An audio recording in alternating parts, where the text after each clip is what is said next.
Hey, Dante. How you doing? I'm doing great. So I just recently did my first dabble in spoken word poetry, and I wrote something for you last night, and it took me a while, and I was just wondering if I could recite it. Rock it. It's quick. Let's do it. You're with like-minded people. All right, let's go. Dear Mr. Basco, reciting because you asked so. I'll give it to you straight, try not to hesitate, as I try to imitate a style I'm not all too familiar with. But tossing a bit of myself in the mix could break the whole structure, it might be the fix. But anyway, how did it feel to be the Fire Nation Prince? Rise to glory with many moments that left us wincing. Convey an epic story carrying a redemption song. Have children and adults following along for the long journey that the whole experience spanned. Showing an audience that anyone can indeed can redeem themselves from pasts dark and damp, like in the new hair Zuko, but the ponytail, you didn't have to cut it off. How does it feel to be chosen in worlds of fantasy, where players spread their wings, fight creatures and other things, shootouts and action, bringing authenticity to where the action is happening? What's the best part of being a Philan man?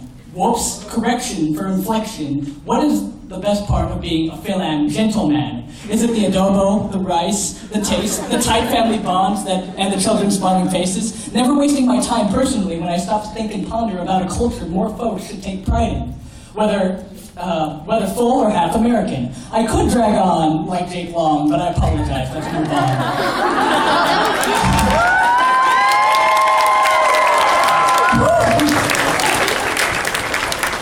How does it feel to be immortalized in a webcomic of influence? In a character much like yourself, only with wings and banging horns, so banging that the bang started ranging? You've captured the hearts of Tumblrites, far and many, inciting many a fangirl screaming, scheming, and dreaming of ships, all while you're comfortably stuck at home, or wherever you choose to roam.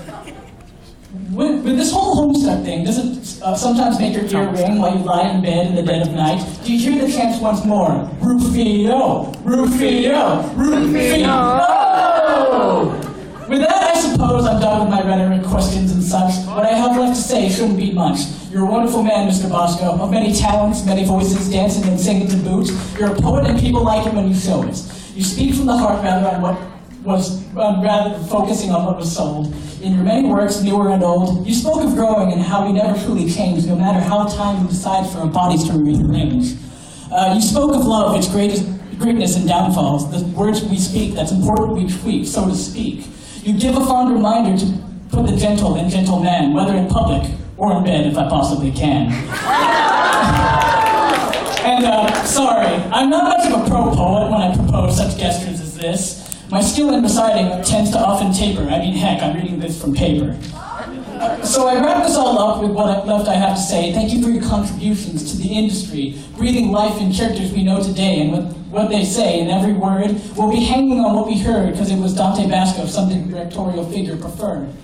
But most of all, thank you for being who you are in a studio, at your home, and driving in your car. To an audience online or the audience before you now, dear Mr. Basco, sincerely, Max Reyes, or Mr. English for today.